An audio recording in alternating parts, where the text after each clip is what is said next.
உன்னை வீட்டை விட்டு அனுப்புனா மட்டும்தான் லால் குடும்பம் எங்களை சும்மா விடும். அதனால நீ தயவு செஞ்சு இங்கிருந்து கிளம்பு. இன்னும் கொஞ்ச நாள்ல உனக்கு டிவோர்ஸ் நோட்டீஸ் வரும். ப்ளீஸ் எந்த பிரச்சனையும் பண்ணாம என் பொண்ணுக்கு டிவோர்ஸ் கொடுத்துடு.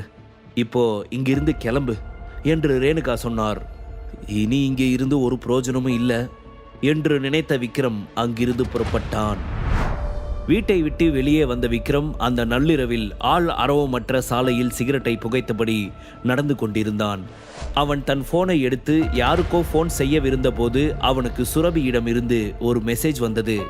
விக்ரம், இன்னைக்கு என் அம்மா அப்பா உங்ககிட்ட அப்படி நடந்துகிட்டதுக்காக நான் மன்னிப்பு கேட்குறேன். ப்ளீஸ் அவங்கள வெறுத்துடாத. நீ சீக்கிரமே வீட்டுக்கு வர, நான் ஏதாவது ஏற்பாடு பண்ணுறேன். டேக் கேர் என்று மெசேஜ் வந்திருந்தது. அதை பார்த்ததும் விக்ரமின் உதட்டில் புன்னகை தோன்றியது. என்ன நினைச்சு கவலைப்படாத டார்லிங், நான் பார்த்துக்கிறேன் என்று அவன் மீண்டும் மெசேஜ் செய்தான். இவ்வளவு நேரம் வரை அவனுக்குள் இருந்த வருத்தம் சுரபியின் மெசேஜை பார்த்ததும் மறைந்து விட்டது. இன்னைக்கு நைட் தங்கறதுக்கு ஏதாவது இடம் பார்க்கணும். இப்போ யாருக்கு ஃபோன் பண்ணலாம் என்று யோசித்த விக்ரம் குமாருக்கு ஃபோன் செய்தான். ஹலோ விக்ரம், எப்படி இருக்கீங்க? என்ன பண்றீங்க என்று குமார் கேட்டார். நான் ஒரு வில்லா வாங்க பிளான் பண்ணியிருக்கேன். உங்களால் அதுக்கு அரேஞ்ச் பண்ண முடியுமா?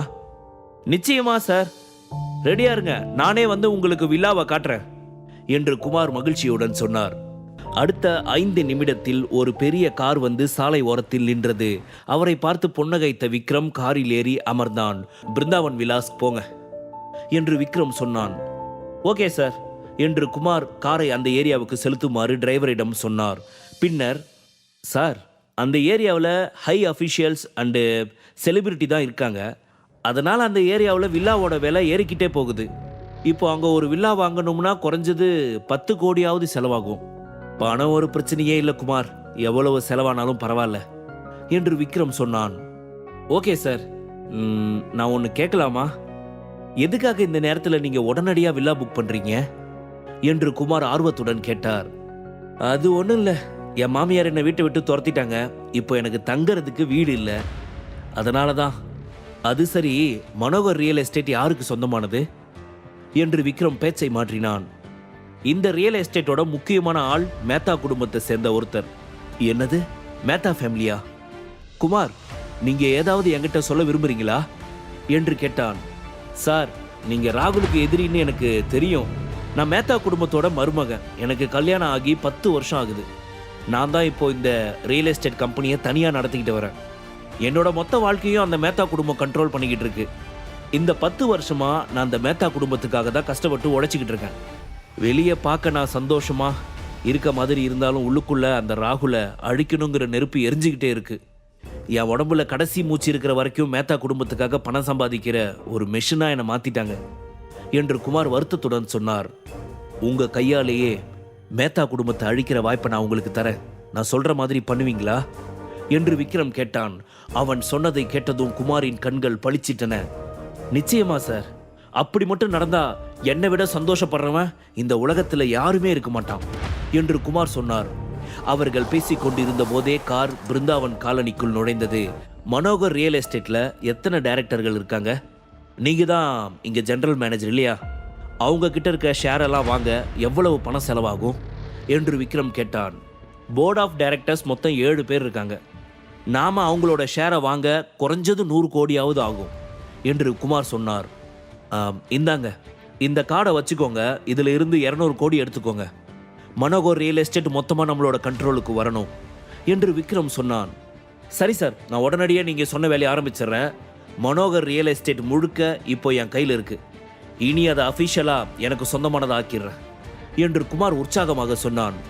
சரி குமார், நான் சொன்னதை எவ்வளவு சீக்கிரம் முடிக்க முடியுமோ அவ்வளவு சீக்கிரமாக முடிச்சிடுங்க என்று விக்ரம் சொன்னதும், ஓகே சார் என்று குமார் அங்கிருந்து கிளம்பினார். அவர் சென்றதும் வாய்விட்டு சிரித்த விக்ரம், மேத்தா குடும்பத்தோட அஸ்திவாரத்தை ஆட்ட ஆரம்பிச்சாச்சு என்றவன் படுப்பதற்காக சென்றான். மறுநாள் விடிந்ததும் எழுந்து தயாரான விக்ரம் ஒரு டாக்ஸியை புக் செய்து அலுவலகத்திற்கு கிளம்பினான். அடுத்த 20 நிமிடத்தில் அவன் ஜோதி டவர்ஸின் முன்பு வந்து இறங்கினான். அங்கே அவனுக்காக கௌதம் காத்திருந்தார். ஆபீஸ் செக்யூரிட்டி உங்களை பத்தி பேசினது என் காதுல விழுந்துச்சு என்று கௌதம் தயக்கத்துடன் சொன்னார். அவங்க என்ன பத்தி என்ன பேசிக்கிட்டாங்க என்று விக்ரம் கேட்டான்.